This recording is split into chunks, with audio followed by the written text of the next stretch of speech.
Assalamualaikum warahmatullahi wabarakatuh. Mohon maaf Ibu, izin memperkenalkan diri. Nama Intan Putri Azahra, kelas 1A NIM 2188035. Dengan matkul metodologi keperawatan. Dengan dosen pengampu Ibu Dewi Damayanti. Di sini saya akan membaca atau merangkum buku-buku yang telah dibuat oleh Ibu Dewi. Yaitu satu, proses keperawatan. Proses keperawatan itu terdiri dari manfaat proses keperawatan, karakteristik proses keperawatan, tahap-tahap proses keperawatan, pengkajian dan diagnosis keperawatan. Yang kedua, persiapan pemeriksaan dan amnesia kesehatan. Lalu di situ ada tiga kondisi umum. 4. Pemeriksaan tanda-tanda vital, yaitu suhu tubuh, nadi, pernapasan, dan tekanan darah. 5. Pemeriksaan fisik kulit dan kuku. 6. Proses keperawatan dan pemeriksaan fisik, yaitu terdiri dari kepala, mata, hidung, telinga, rambut, leher, dan tonsilitis. Lalu 7. Pemeriksaan fisik toraks, infeksi, palpasi, perkusi, dan okultasi. 8. Pemeriksaan abdomen. 9. Pemeriksaan fisik ekstremitas atas dan bawah. 10. Pemeriksaan neurologis. Lalu di sini ada manfaat-manfaat keperawatan, yaitu 1. Mengidentifikasi masalah aktual, resiko, dan potensial. Yang kedua, perawat dapat merancang asuhan keperawatan berkolaborasi dengan tenaga kesehatan lainnya. Yang ketiga, memberikan kepuasan bagi perawat dan pasien. 4. Memberikan kerangka kerja bagi perawat dan melaksanakan asuhan keperawatan. 5. Meningkatkan kemampuan perawat dalam merawat pasien. Lalu di sini ada karakteristik proses keperawatan. 1. Merupakan lingkup keperawatan yang legal, sistematis, berbasis pengetahuan, berdasarkan perencanaan, berpusat pada pasien, berorientasi pada tujuan, dinamis, berkelanjutan. Lalu di sini ada tahap-tahap proses keperawatan, yaitu pengkajian, diagnosis keperawatan, perencanaan, implementasi, dan evaluasi. Lalu di sini ada jenis-jenis data, yaitu data objektif, subjektif. Lalu di sini ada metodologi pengumpulan data, yaitu observasi, wawancara kesehatan, pemeriksaan fisik, pemeriksaan diagnostik, dan pemeriksaan. Lalu di sini ada analisa data, yaitu mengenai data-data penting. 2. Validasi observasi. 3. Mengenali pola dan pengelompokan. 4. Mengidentifikasi kekuatan dan masalah. 5. Mencapai kesimpulan. Lalu di sini ada diagnosis keperawatan, adalah pernyataan yang jelas mengenai status kesehatan atau masalah aktual atau risiko dalam rangka mengidentifikasi dan menentukan intervensi keperawatan untuk mengurangi, menghilangkan, atau mencegah masalah kesehatan pasien yang ada pada tanggung jawabnya. Lalu di sini ada tujuan diagnosis keperawatan, yaitu 1. Memberikan standar penggunaan istilah yang merujuk kepada permasalahan pasien, sehingga terjadi persamaan persepsi antara perawat yang satu dengan yang lainnya. 2. Meningkatkan ketepatan penentuan kriteria hasil sehingga intervensi yang diberikan kepada pasien dapat optimal sesuai dengan masalah yang dialami pasien. Yang ketiga, meningkatkan kualitas pelayanan kesehatan. Lalu di sini ada komponen diagnosis keperawatan, yaitu 1. Masalah, 2. Etiologi, 3. Tanda dan gejala. Lalu di sini ada pengelompokan diagnosis keperawatan, yaitu diagnosis aktual, resiko, kemungkinan, dan sindrom. Lalu diagnosis wellness. Lalu di sini ada perencanaan keperawatan, yaitu menetapkan prioritas, menentukan tujuan, menentukan kriteria hasil, lalu merumuskan intervensi dan aktivitas perawatan. Lalu di sini ada bab 2, persiapan pemeriksaan dan anamnesis kesehatan. Pengertian anamnesis menurut Redhono DKK atau 2012, anamnesis adalah suatu kegiatan wawancara antara pasien atau keluarga pasien dan dokter atau tenaga kesehatan lainnya yang berwenang untuk memperoleh keterangan-keterangan tentang keluhan dan riwayat derita yang diderita pasien. Lalu jenis anamnesis, satu autoanamnesis yang berasal dari penderita sendiri. Yang kedua alloanamnesis atau heteroanamnesis adalah kegiatan wawancara secara tidak langsung atau dilakukan wawancara atau tanya jawab pada keluarga pasien atau mengetahui tentang pasien. Lalu di sini ada tujuan anamnesis, satu mendapatkan data atau informasi tentang permasalahan yang sedang dialami oleh dirasakan oleh pasien. Yang kedua, membantu menegakkan diagnosis, sementara ada beberapa penyakit yang sudah ditegakkan dengan anamnesis. Yang ketiga, menetapkan diagnosa banding, membantu dan menentukan penata laksanaan selanjutnya. Yang keempat, membangun hubungan yang baik antara seseorang pemeriksa dan pasien. Lalu di sini ada tantangan dalam anamnesis. Beberapa keadaan yang acap ditemukan menurut Zen 2012 adalah pasien yang tertutup. Yang kedua, pasien yang terlalu banyak keluhan. 3, hambatan bahasa atau intelektual. Yang keempat, pasien mengidap penyakit jiwa. Lalu di sini ada bagian yang dapat kita lihat dari anamnesis. 1, tahap-tahap anamnesis, yaitu A. Initial exploration. Yang B. Further exploration. Yang 3. Essential background information.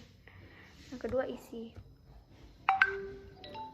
Untuk 4 pokok pikiran, the fundamental four dapat kita jabarkan sebagai berikut, yaitu riwayat penyakit sekarang atau RPS, bagian dari initial exploration. Yang kedua, riwayat penyakit dahulu. Riwayat kesehatan keluarga, riwayat sosial dan ekonomi merupakan bagian dari essential background information.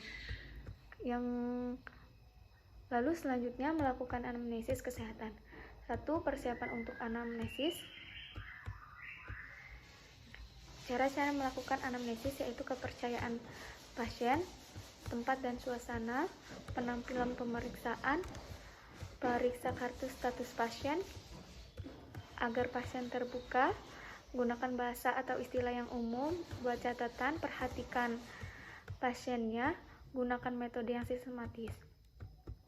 Lalu di sini ada pelaksanaan anamnesis kesehatan, mempersiapkan lingkungan, lalu komunikasi, persetujuan. Lalu di sini ada proses anamnesis, yaitu perkenalan, urutan dan struktur, pertanyaan terbuka, pertanyaan tertutup, dan klarifikasi. Beberapa poin panduan yang berguna untuk dipertimbangkan termasuk atau Morton 1993, 1. Mendorong partisipasi dan kesepakatan, menawarkan petunjuk dan petunjuk umum, memfokuskan diskusi.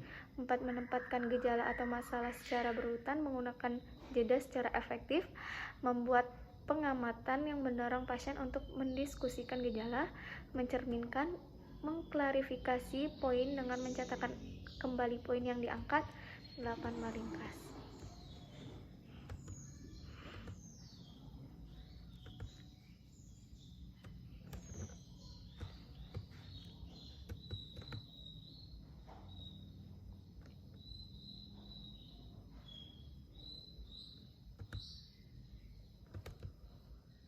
Lalu di sini ada pemeriksaan fisik.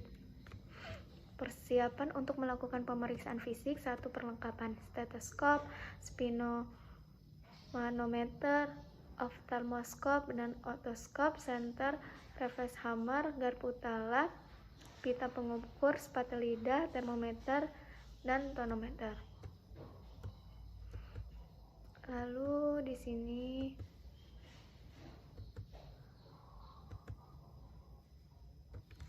ada bab 3, yaitu kondisi umum. Prinsip pemeriksaan keadaan umum meliputi pengamatan secara umum pasien, meliputi tinggi badan pasien, perawakan dan perkembangan seksual yang menanyakan berat badan pasien, memperhatikan postur tubuh, aktivitas motorik secara berjalan, kerapian serta kebersihan pasien, bau badan dan bau nafas pasien, mengamati ekspresi wajah pasien dan memperhatikan tingkah laku, keadaan efektif dan reaksi terhadap orang lain, serta benda-benda di lingkungan, menenangkan gaya bicara pasien dan memperhatikan tingkat kesadaran. 1.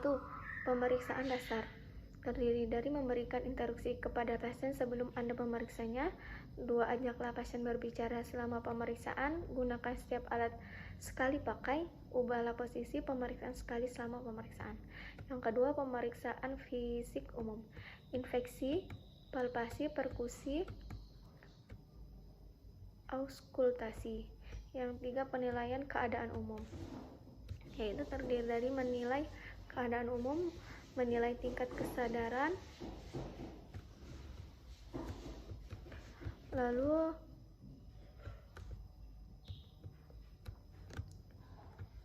penilaian tingkat kesadaran dengan Glasgow Coma Scale, penilaian kesadaran pada anak-anak,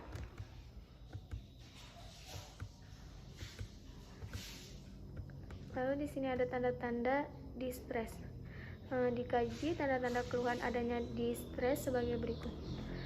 Distress jantung atau respirasi, rasa nyeri, kecemasan atau depresi.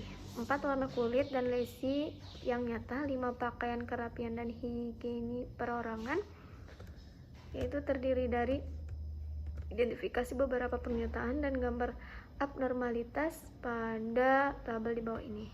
1. Cara berpakaian. 2. Cara bersepatu atau sendal.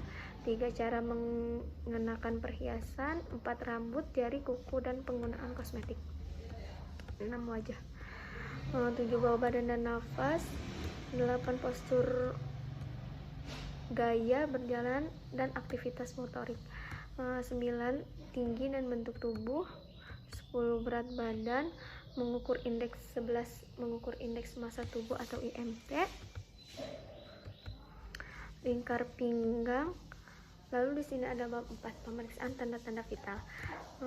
Pemeriksaan tanda-tanda vital itu yaitu pengukuran suhu tubuh, merupakan salah satu pemeriksaan yang digunakan untuk menilai kondisi metabolisme dalam tubuh, di mana tubuh menghasilkan pernapasan secara kimiawi melalui metabolisme darah.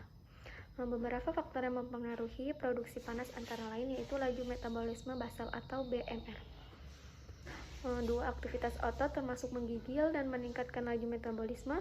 3. Sekresi tiroksin, efek ini disebut sebagai termogenesis kimiawi. 4. Stimulasi epinefrin, norepinefrin, dan simpatis. Hormon ini bekerja meningkatkan metabolisme seluler di banyak jaringan tubuh. 5. Demam, meningkatkan laju metabolisme dan kemudian akan meningkat suhu tubuh. Perubahan suhu tubuh yaitu 1. Hipertermia atau pireksia atau demam. Lalu kedua, hipotermia. Lalu di sini ada mengkaji suhu tubuh, tempat pengukuran tubuh, alat pengukur suhu tubuh, rentang suhu,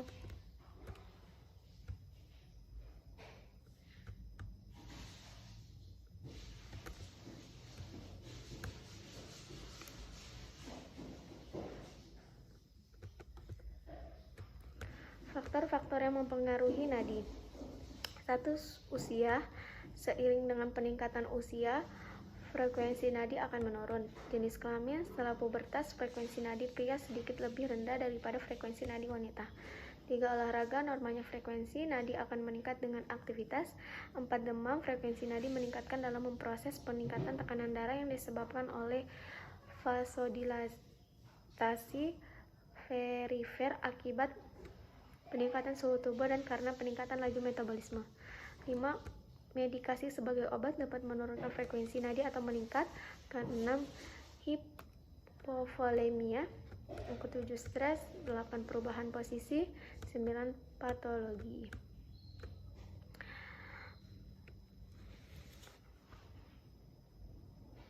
Terima kasih Ibu. Apabila ada kekurangan atau kurang tepat, saya akhiri. Wassalamualaikum warahmatullahi wabarakatuh.